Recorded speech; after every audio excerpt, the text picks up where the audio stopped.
Volunteers are stacking cans at a food drive for newcomer families. The first row has 7 cans.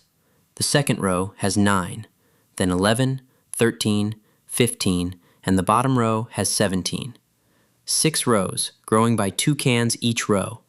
How many cans are there altogether? Pause the video, try to figure it out.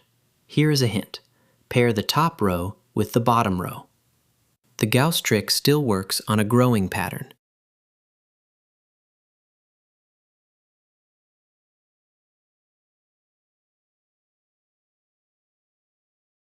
Let us line up the rows. 7, 9, 11, 13, 15, 17.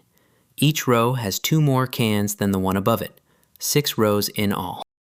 Now pair the top and the bottom.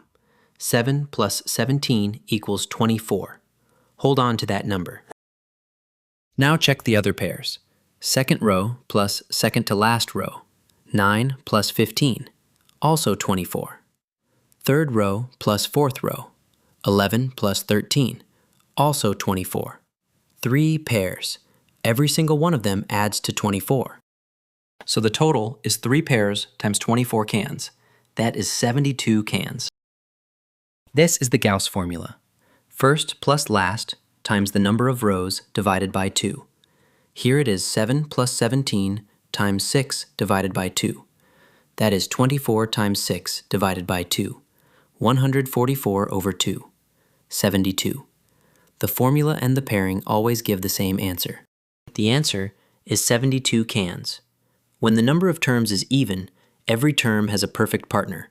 The first pairs with the last, the second with the second to last, and so on. Multiply the number of pairs by the common sum. Done. Next level changes one thing. We will have an odd number of rows. There will be one term in the middle with no partner. We will see what to do with it.